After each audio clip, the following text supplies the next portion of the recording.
This is Inside Geneva. I'm your host, Imogen Foulkes, and this is a production from Swissinfo, the international public media company of Switzerland. In today's programme. As I was one day building this shelter, I realised for the first time in many years, I hadn't had the thought of what's next. I wasn't thinking every day, where do I go from here? What do I do? What's my plan? I'd just been so absorbed in the work. What are we now, 37,000 people killed? It's astonishing. Neighbourhood after neighbourhood after neighbourhood, which has been completely flattened. They've been going through this for months and months and months, and the brutality of what is happening and they're living through. Yes, people are saying that they would rather end it than continue, and that can't be a surprise to us. What does it mean elsewhere? What does it mean? How could this be translated into other countries, into Sudan, into the future? If we can operate as a world with such impunity, where does that leave us? It's despairing, it's humbling to be faced with the limits of what you can achieve on a daily basis, every day. I mean, we're very lucky to have all the supporters that we do have, but it's a drop in the ocean. It really is.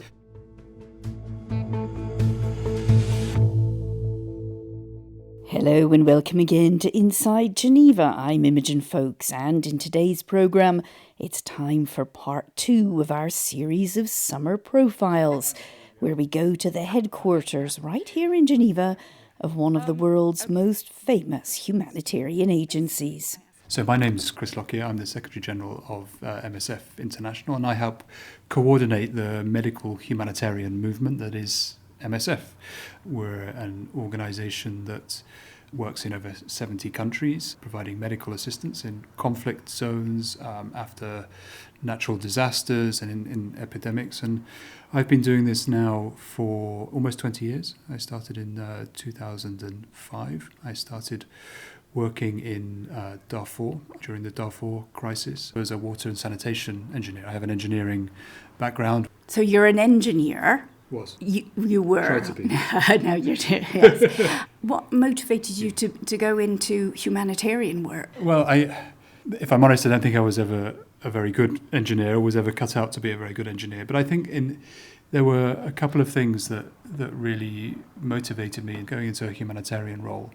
And they probably sound quite naive now after doing this job for 20 years. The first one was simply to help people that needed it most, if I could. And secondly, because, and this sounds a bit self-centered, because it seemed like a lot of exposure to interesting situations and people and cultures.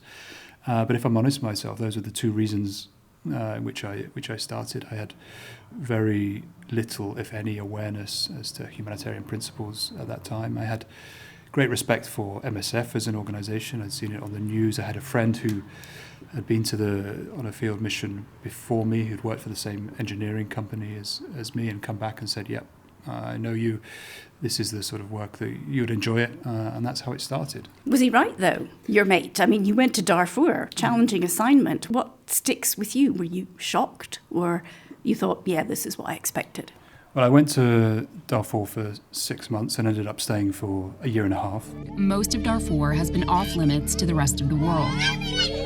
We're on our way to the border with Chad, to a village that's a perfect example of Darfur's problems. I was in a place called Kas in South Darfur, where there was a huge rates of malnutrition, and I had been there for about 2 weeks and was building a shelter for a feeding centre. And every day I was learning about the feeding programs. I was also learning about community outreach and how we reach patients in the different camps, in the different displaced people's camps.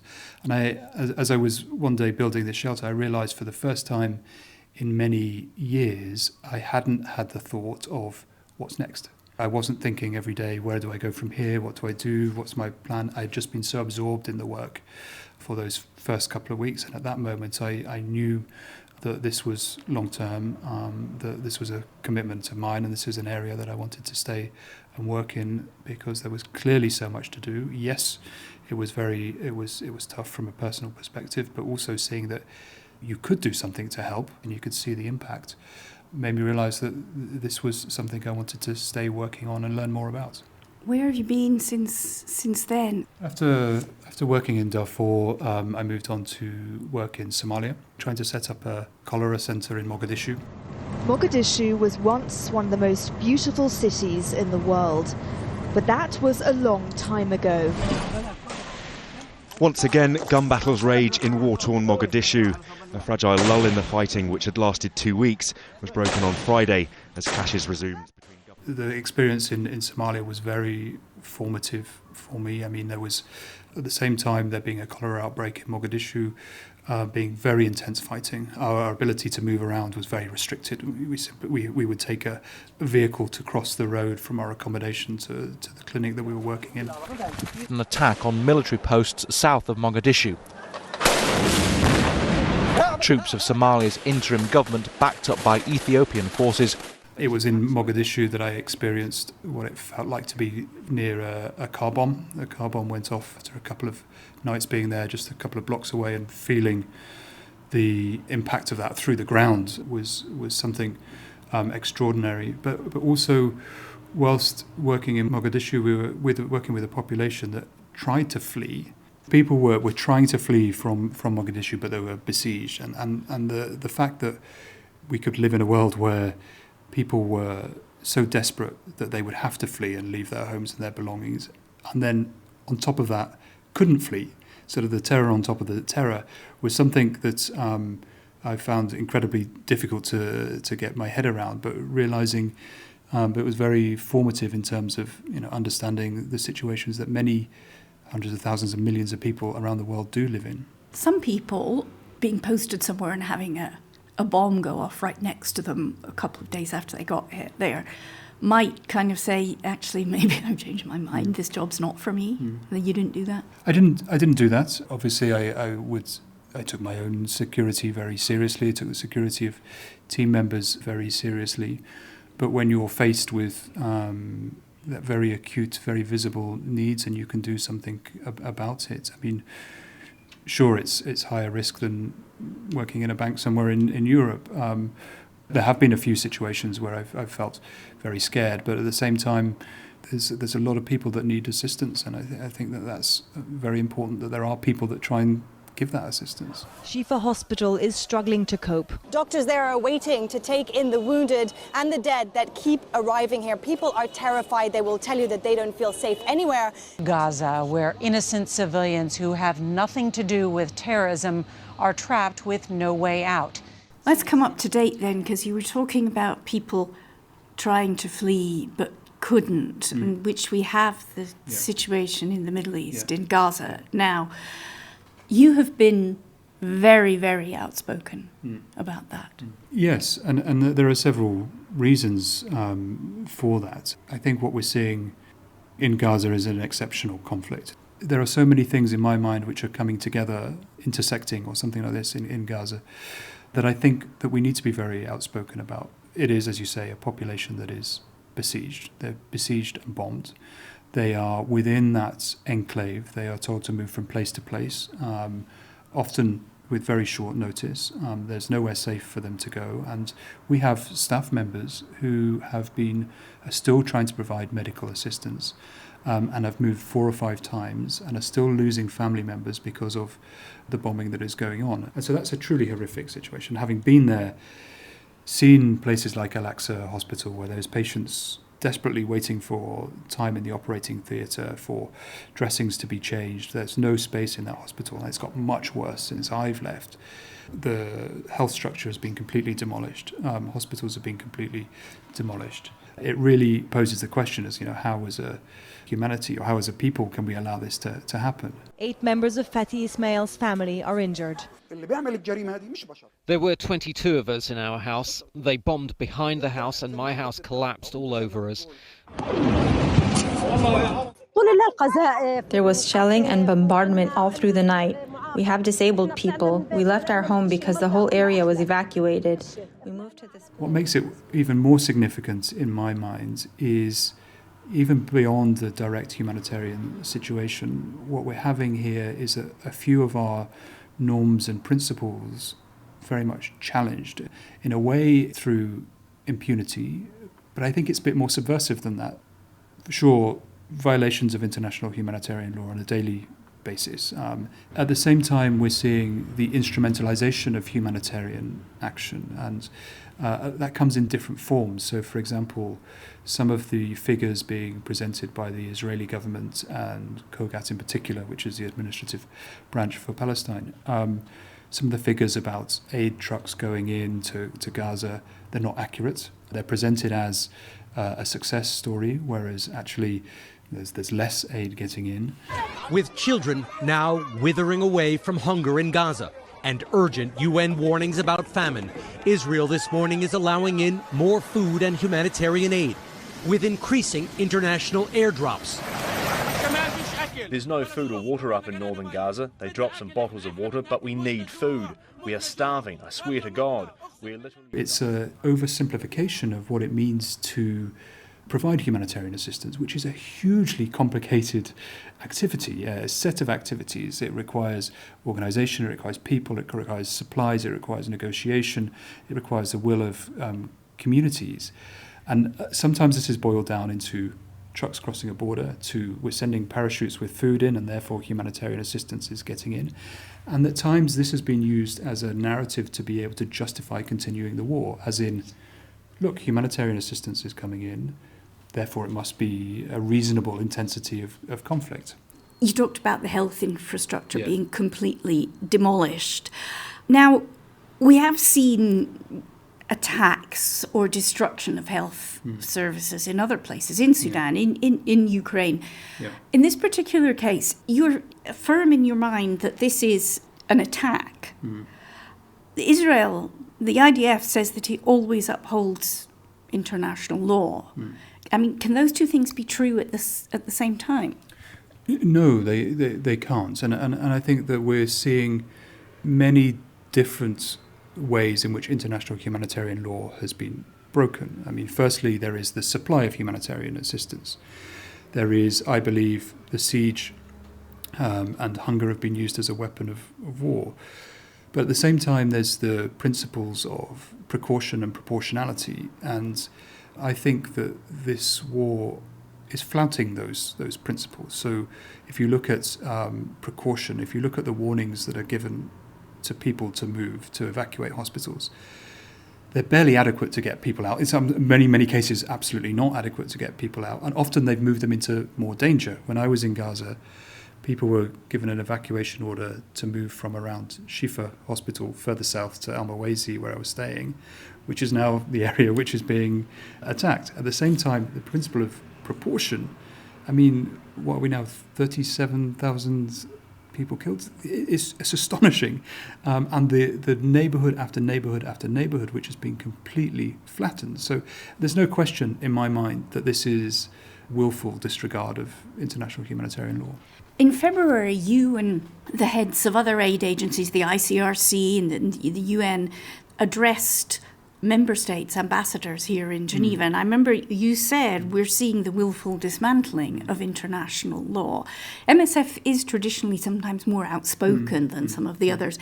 Do you think it helps? Did you get any useful support from these ambassadors, or should they do more? For sure, I think they should do more.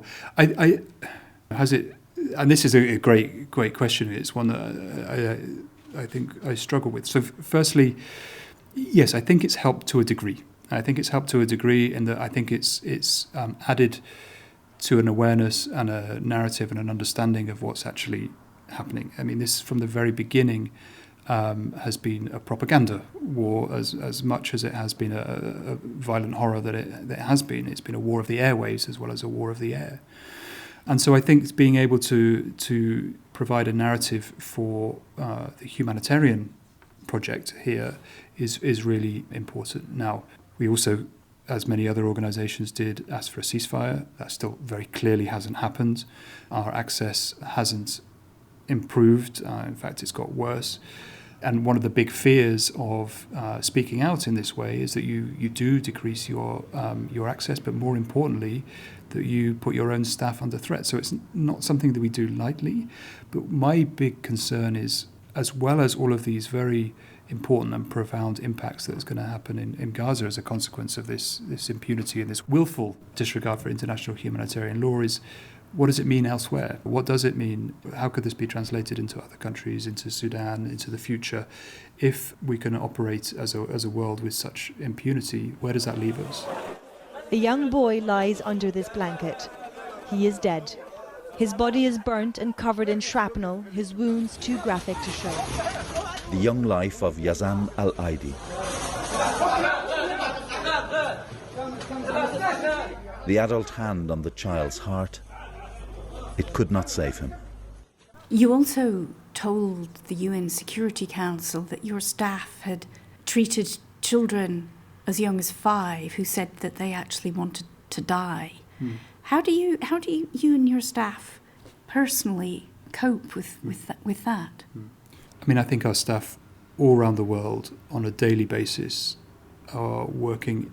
I know that our staff all around the world on a daily basis are working in incredibly difficult situations, and I'm incredibly proud of the work that we do.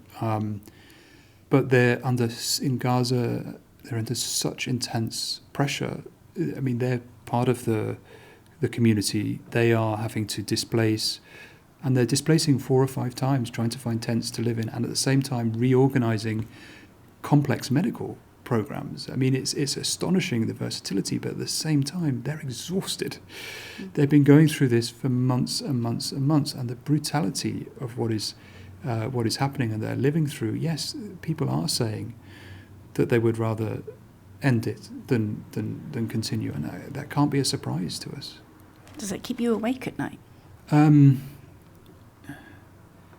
mean, I think, I spoke to a father of a boy and a girl just recently, a few days ago, and they were getting treatment in a hospital outside of Gaza, and he was explaining his story, the complexity of getting medical treatment. The girl was 5, and the boy was around 13 or 14, and they both had some pretty bad burn wounds, and they were explaining the story, the number of incidents that happened, and the team that were treating them hadn't picked up on the fact that, until having the story, that he'd also lost his wife and 3 other children in the space of a few months, and his words were, she took 3 with her and left 2 with me. And so, yeah, things make you question a lot of things, but at the same time, if that doesn't motivate you to continue, then what can? I mean, it's horrific. Right at the start of this interview, you said perhaps you were a bit naive when you joined up with MSF. Do you ever think now, looking at the amount of conflict there is around the world, that you're a bit naive continuing with it, or do you ever despair? I mean, people just seem to be fighting all the time.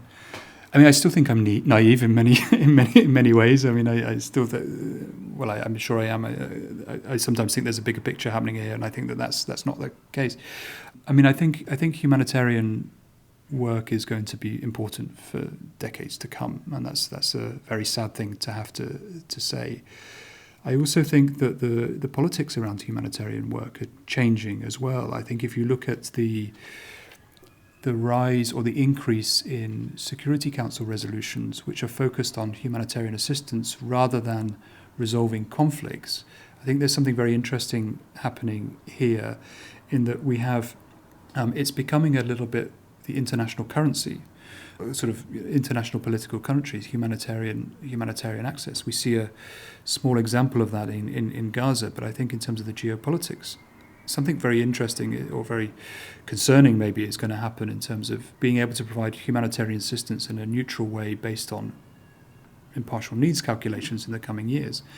And at the same time, the needs are bigger.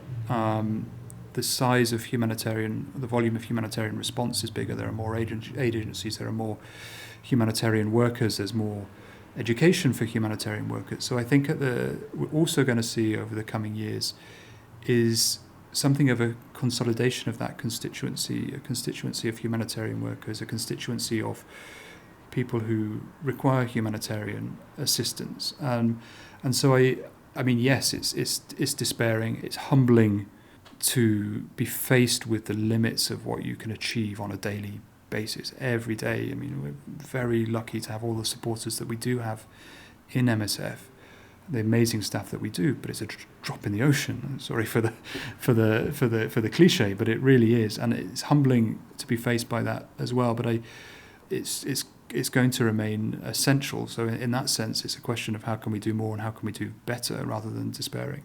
Okay, I would actually come to the last question, which is because you already told me that if you can't be motivated by the poor father and his children, what can you be motivated by? We have quite a lot of younger listeners. Imagine somebody's thinking, when you've described, being bombed and seeing appalling suffering, somebody who's thinking, that might be a job for me. What would you say to them? I mean, warts and all. I would say go for it. I mean, I have the most amazing set of colleagues all around the world. You move from place to place, and then sometimes you don't see each other again for a few years, and you see people progressing through different positions, learning different skills. There's a real passion, there's a real commitment. Yes, it's hard, imperfect. It's an imperfect endeavour. MSF is a great organisation, but it's highly imperfect.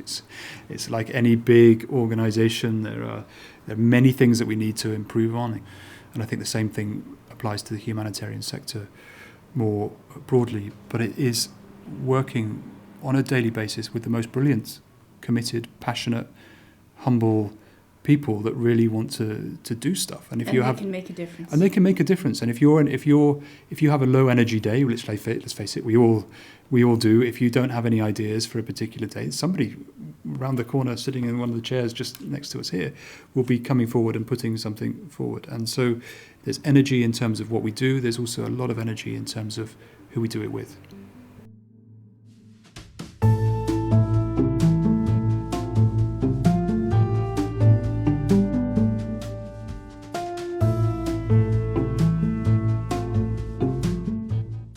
And that brings us to the end of this edition of Inside Geneva. My thanks to Chris Lockyear and MSF for their time and their dedication.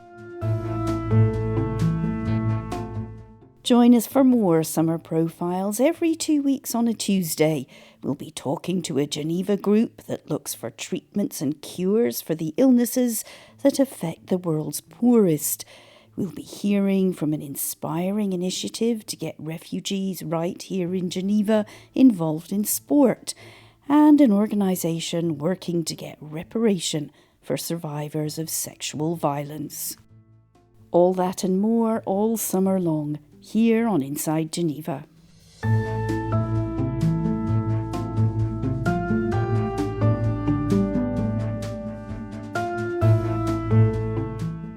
A reminder, you've been listening to Inside Geneva, a Swiss Info production. You can email us on insidegeneva@swissinfo.ch and subscribe to us and review us wherever you get your podcasts. Check out our previous episodes, how the International Red Cross unites prisoners of war with their families, or why survivors of human rights violations turn to the UN in Geneva for justice. I'm Imogen Foulkes. Thanks again for listening.